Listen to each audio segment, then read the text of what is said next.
요즘 파이어족에 대한 관심이 높아지고 있습니다. 좋게 봐주시는 분들도 있는 한편 걱정을 해주시는 분들도 많습니다.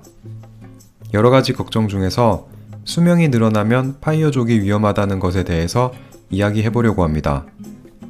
수명이 늘어나면 파이어족은 정말 위험해질까요? 얼마나 위험한지 살펴보겠습니다. 걱정의 내용은 대략 이렇습니다. 100세 시대인데 그 돈으로 되겠어? 생각보다 오래 살면 어쩔 건데? 인플레이션 오면 어쩔 건데? 이런 걱정들입니다. 이런 걱정을 해주시는 분들이 생각하는 파이어족의 현금 흐름은 이런 모양입니다. 목표 금액을 모았고 이 금액을 쌓아놓고 살아갑니다. 예시로 1년에 5천만원 정도를 사용한다고 치면 1년에 5천만원 해서 41세부터 50세까지 한 5억 정도를 쓰게 됩니다. 그리고 마찬가지로 51세부터 60세까지도 5억을 쓰게 되죠. 61세부터 70세까지도 5억을 쓰고 이런 식으로 5억을 사용하게 됩니다. 그러면 보시면 둘, 셋, 네 번, 80세에 다 쓰게 되네요. 그래서 이런 걱정입니다. 80세까지 20억을 다 쓰고 나면 돈이 없는데 요때는 어떻게 살 건지.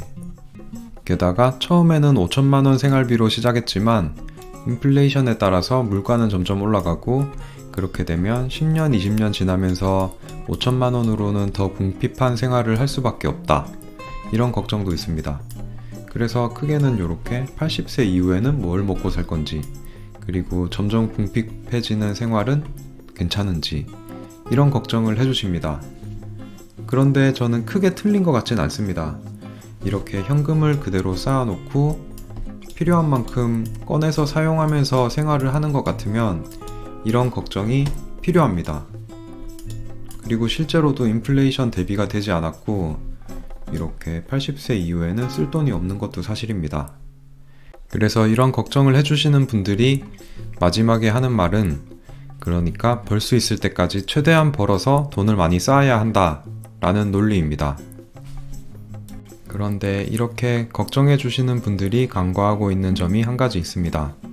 바로 파이어족의 현금 흐름입니다.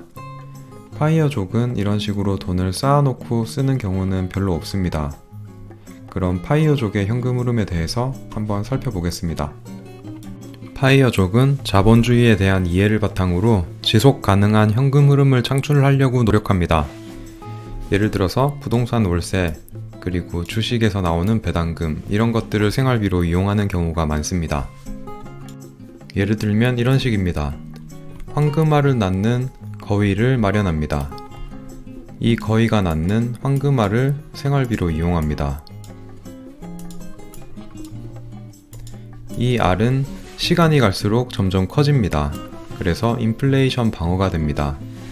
그리고 이 거위도 시간이 갈수록 점점 커집니다. 그렇게 하여 거위는 죽지 않고 계속 이런 알을 낳을 수 있습니다.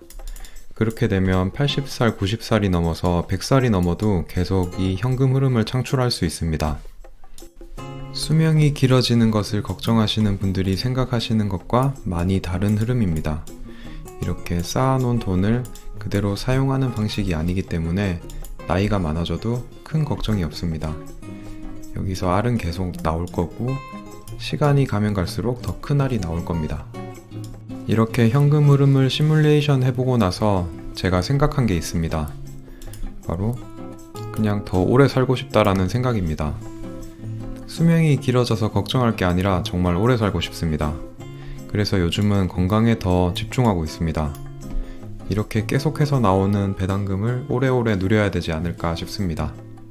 결론 지으면서 끝내겠습니다. 올바른 투자로 경제적 자유를 만들면 수명이 길어지면 길어질수록 오히려 좋습니다.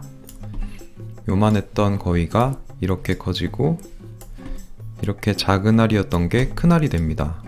그리고 이 알은 계속해서 늘어나서 이렇게 점점 많은 알을 낳습니다. 여러분들도 이런 거위 한 마리 키우고 싶지 않으세요? 그럼 오늘 이야기는 여기까지 하겠습니다. 경제적 자유에서 만나요. 안녕.